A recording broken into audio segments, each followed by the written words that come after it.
There's a kind of silence that only certain people know. Not the silence of an empty room. Rooms are empty all the time.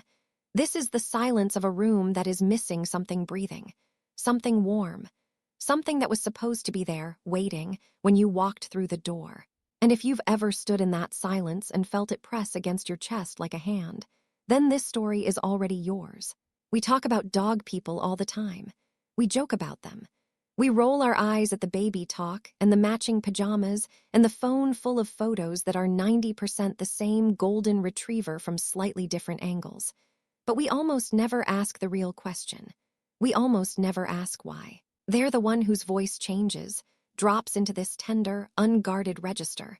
The moment they kneel down and a wet nose presses into their palm. They are the coworker who has a photo of their dog as their lock screen and their home screen, and probably their desktop wallpaper too. And if you ask about the dog, something behind their eyes softens in a way that nothing else in their life seems to reach. When they come home and there's no click of nails on the floor, no shuffling weight moving toward the door, no body pressing against their legs before they've even set down their keys, they don't just feel alone. They feel untethered. Like some invisible cord that was holding them to the earth just went slack. Picture this, you're 7 years old, maybe 8. The house is loud in the wrong ways, or maybe it's quiet in the wrong ways. Maybe your parents love you, but they're somewhere else, always somewhere else, absorbed in work or conflict or their own unprocessed grief. And then there's the dog. Maybe it's the family dog. Maybe it's a neighbor's dog. Maybe it's a stray that started showing up at the back door. But something happens the first time that animal looks at you. That dog walks up to you, leans its full weight against your leg, and exhales. And in that single, wordless moment, you feel something you have been starving for without knowing it. You feel chosen, not for what you did, for what you are. That moment, repeated hundreds of times in hundreds of small, unremarkable interactions, rewires something fundamental in the developing brain. Researchers in developmental psychology have long studied what's called a secure base. The idea, rooted in John Bowlby's attachment theory, that children need at least one relationship that feels unconditionally safe in order to develop emotional regulation and a stable sense of self. In simpler terms, when the people in your life were unreliable, the dog was not, and your nervous system took notes. Your nervous system learned to co-regulate with another living body, not through words, not through negotiation, through presence, through warmth, through the rhythm of breathing next to something alive that wants nothing from you except to be near you. They are often deeply independent people, capable, functional, the ones who handle crises with terrifying calm, who carry other people's problems without flinching, who have been called strong so many times the word has lost all meaning. People make comments, light ones usually. It's just a dog. 3 words that land like a slap across something they can't explain and shouldn't have to. That nightly ritual of sitting on the floor, back against the couch, dog's head in their lap, hand moving slowly through fur, that's not indulgence. That's regulation. That is a body that spent years in a state of low-grade hypervigilance finally, settling into stillness. When a dog dies, or when someone is between dogs, living in that in-between space where the leash is still hanging by the door and the water bowl is still in the kitchen because moving it would make it real, something happens that is almost impossible to explain to someone who hasn't lived it. It's not grief the way people usually understand grief. It's a systems failure. The body loses its anchor. It's walking into the house and feeling the air itself press against you because the absence isn't just emotional, it's sensory.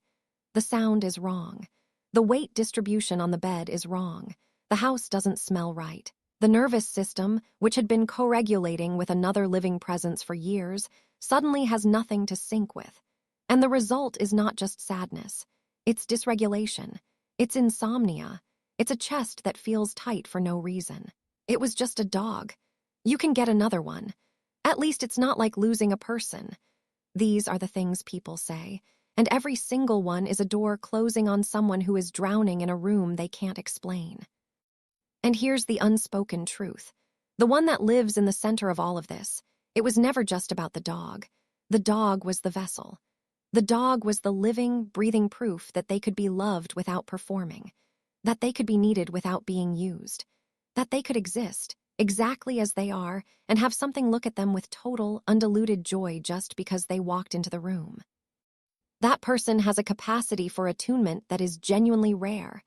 They're the friend who notices when your laugh sounds different, the partner who feels the shift in the room before you've said a word, the parent who kneels down to eye level and waits, truly waits, instead of filling the silence with instructions. They learn to pay attention because a dog can't tell you what's wrong. You have to watch. You have to feel. The science of the human-animal bond is no longer fringe. It's being studied at major universities, published in top-tier journals, and integrated into therapeutic models. But for the person living this, the validation of science is secondary.